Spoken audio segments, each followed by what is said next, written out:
kamu sedang menyestok apa sih? Assalamualaikum, welcome to our channel bersama Mimi Niki dan Kiswa. Nah, di video kali ini kita akan membahas kembali tentang saham.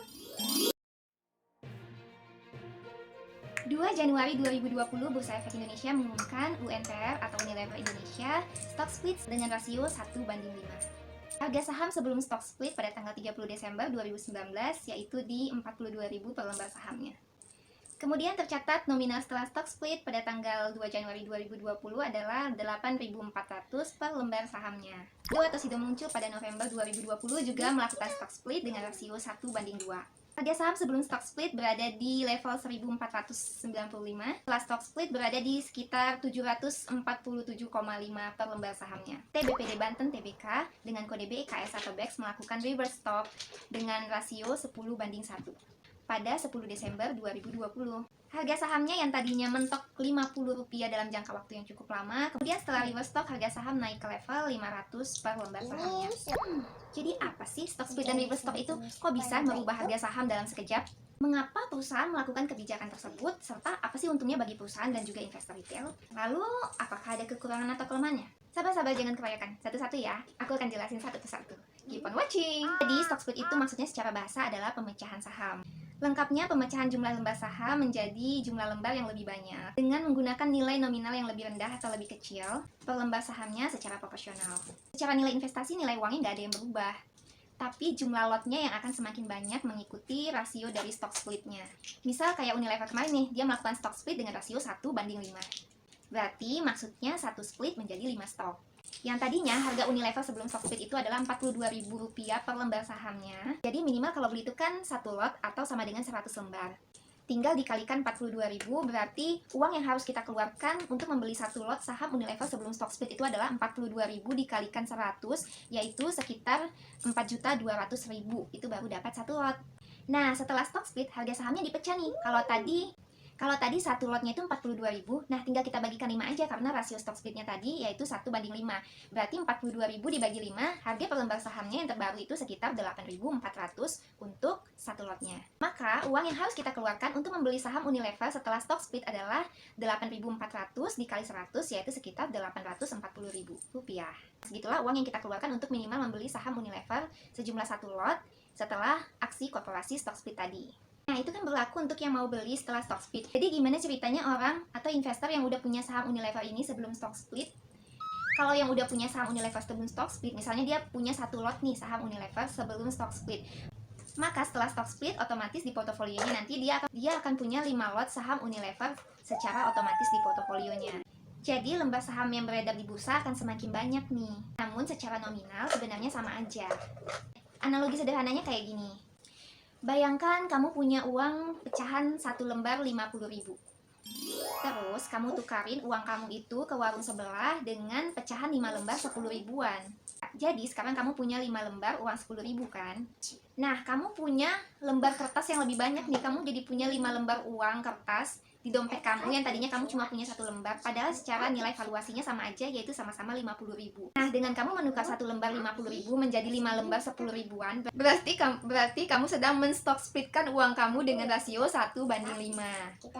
Nah, untuk case Unilever tadi, karena dia sudah melakukan stock split dengan rasio 1:5, jumlah saham yang beredar akan meningkat 5 kali lipat. Yang tadinya cuma punya 1 lot saham di portofolio, jadinya sekarang punya 5 lot saham di portofolio.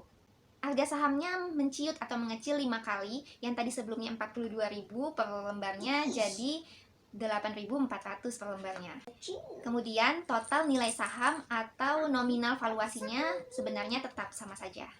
Alasan kenapa perusahaan memilih korporasi stock split ini karena satu, mempertimbangkan supaya investor retail mampu membeli sahamnya. Biasanya ketika harga saham cukup mahal, berarti kan investor harus membayar mahal untuk mendapatkan lot atau lembar saham dengan membelinya. Nah, itulah kenapa sebelumnya sejarahnya si Unilever ini disebut saham sultan, karena sahamnya ya lumayan cukup mahal. Kita harus mengeluarkan kocek sekitar Rp4.200.000 dan hanya mendapatkan 1 lot ini sebelum stock split.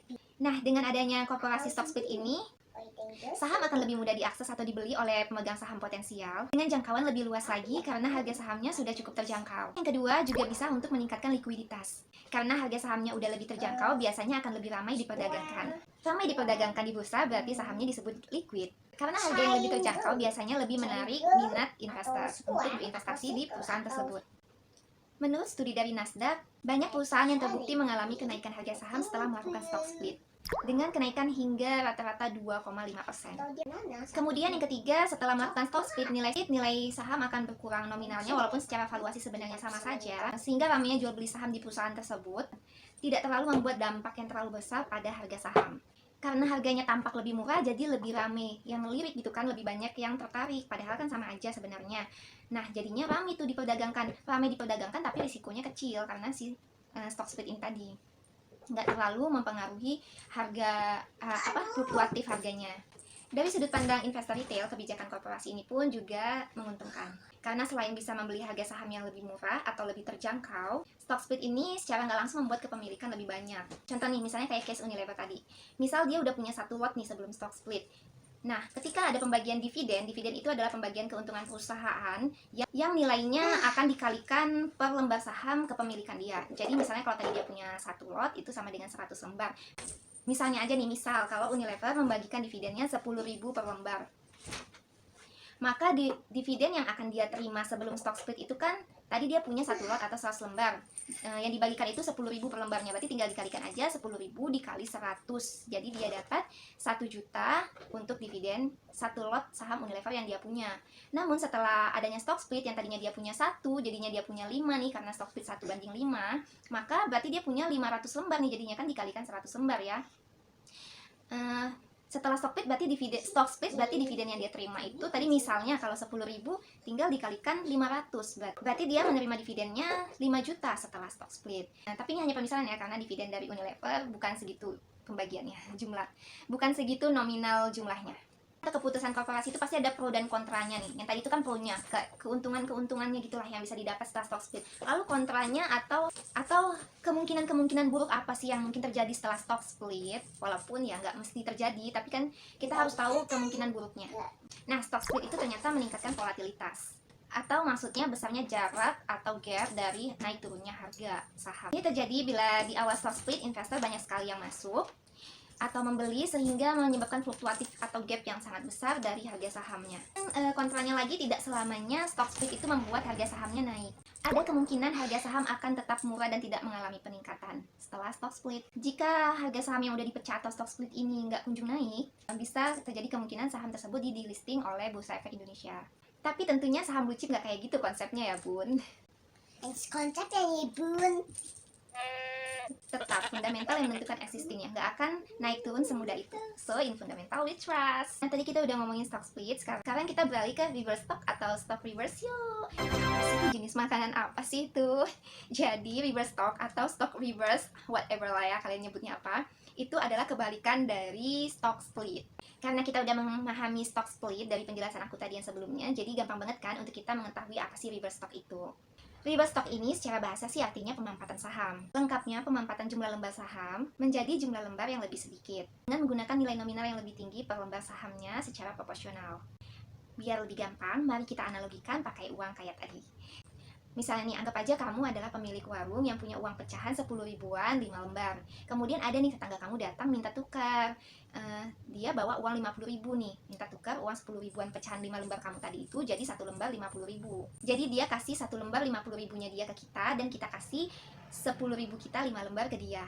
Jadinya tadinya yang kita punya 5 lembar 10 ribuan, sekarang kita cuma punya satu lembar nih, tapi jumlahnya 50 ribu, jatuhnya sama aja kan? Kalau kita udah melakukan aksi kegiatan tadi, berarti kita secara nggak langsung sudah mereverse stock uang kita dengan rasio 5:1. Yang tadinya kita punya 5, jadinya kita punya 1 dengan nilai nominal valuasi yang sebenarnya sama saja. Kalau di saham nih, aksi tadi itu mengakibatkan jumlah saham yang beredar menciut 5 kali lipat, jadi lebih sedikit. Kemudian harga sahamnya per lembar naik 5 kali lipat. Kemudian total nilai saham atau valuasinya sebenarnya tetap sama saja. Lalu kenapa sih perusahaan melakukan reverse stock capek-capek banget sih naikin harga sahamnya? Tentunya kebijakan korporasi ini dilakukan bukan tanpa sebab atau alasan. Alasannya yang pertama untuk menghindari harga minimum yang disyaratkan oleh Bursa Efek Indonesia, atau bahasa gaul jakselnya ARB, auto reject bawah, literally. Puasa.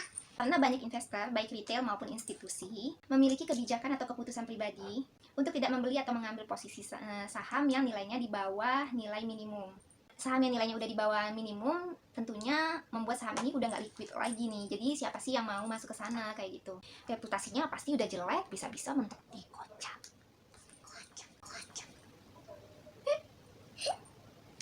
Atau bisa-bisa udah mentok digocap nggak bangun-bangun lagi nih sampai di delisting sama Bursa Efek Indonesia. Kita ambil contoh seperti yang aku sebutkan di awal tadi, yaitu saham BEX atau BEKS baru-baru saja melakukan reverse stock dengan rasio 10:1. Aksi korporasi perusahaan ini menyebabkan saham BEX yang harganya udah lama banget, sekitar mungkin kurang lebih 3 tahunan mentok di Rp50 harga minimum, akhirnya bisa menjadi Rp500 per lembar sahamnya setelah reverse stock 10:1 tadi. Jadi dikalikan aja 10 kali lipat dari harga sebelum reverse stock. Walaupun sebenarnya valuasinya sama aja, karena sebenarnya jumlah saham yang beredar itulah yang mereka kurangin sehingga harganya bisa naik kayak gitu, supaya saham ini tetap dilirik oleh investor.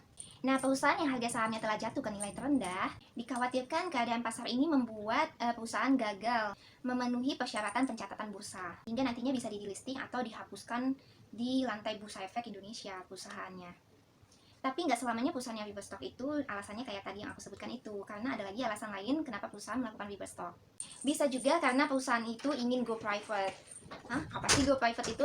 Jadi nih, perusahaan yang udah melantai di bursa berarti perusahaan tersebut udah go public dengan melakukan IPO atau Initial Public Offering di lantai Bursa Efek Indonesia, sehingga sahamnya bisa dibeli oleh siapa saja. Ternyata ada perusahaan yang udah cukup melantai di bursa nih dan mereka akhirnya sudah cukup memiliki modal sehingga ingin menarik kembali lembar kepemilikan saham yang udah sempat beredar di pasaran. Mereka mencoba untuk mengurangi para pemegang sahamnya dengan cara go private kembali. Jadi pemegang sahamnya ya memang orang-orang yang di dalam perusahaan itu, nggak dikasih lagi ke masyarakat bebas.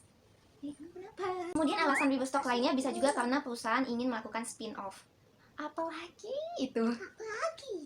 Spin-off itu ketika sebuah perusahaan membuat sebuah perusahaan independen baru lagi melalui penjualan atau distribusi saham baru dari bisnis yang udah berjalan atau divisi dari perusahaan induk yang udah existing, atau kita bisa sebut gampangnya bikin anak perusahaan lah. Nah, agar terlihat menarik sehingga harga saham perusahaan spin-off-nya nanti bisa lebih tinggi lagi, diperlukan adanya kebijakan reverse stock ini. Kan kalau saham induknya itu harganya kecil, rendah, ya nggak mungkin lah harga saham anaknya bisa lebih tinggi kan. Jadi diperlukan reverse stock ini agar saham induknya tampak terlihat lumayan tinggi dan nantinya harga saham anak usahanya bisa mereka buat lebih tinggi. Jadi kayak semacam strategi perusahaan itu sih, dengan cara membalikkan pembagian saham mereka untuk meningkatkan harga per lembar saham sehingga tampak mahal atau besar atau tinggi. Dan kemudian mereka menciptakan perusahaan baru yang tentunya mungkin memiliki peluang lebih baik untuk mendapatkan harga saham yang lebih tinggi. Nah, keputusan stock split maupun reverse stock ini harus diputuskan bersama-sama oleh pemegang sahamnya, nggak bisa tiba-tiba sepihak aja. Jadi keputusan ini boleh disahkan setelah terjadinya RUPS atau Rapat Umum Pemegang Saham. Siapa saja boleh datang ke dalam RUPS asalkan mereka memiliki lembar saham di sana. Minimal punya 1 lot aja, kalian udah bisa datang ke RUPS untuk ikut memberikan suara atau mendengarkan keputusan-keputusan perusahaan dari mereka yang memiliki kepemilikan lembar saham yang lebih banyak. Oke, sekian aja penjelasan yang aku sampaikan. Semoga bahasanya ini udah aku permudah banget. Jadi semoga setelah nonton ini kalian bisa lebih paham lagi apa itu stock split dan reverse stock, kenapa perusahaan mengambil kebijakan itu, dan apa keuntungannya bagi kita, tentunya para pemegang sahamnya, dan juga keuntungan bagi perusahaan itu sendiri. Terima kasih dan nonton video kita sampai selesai. Jangan lupa untuk like, subscribe, dan share bila video ini bermanfaat. Jangan lupa like, comment, Dadah, assalamualaikum. Oke.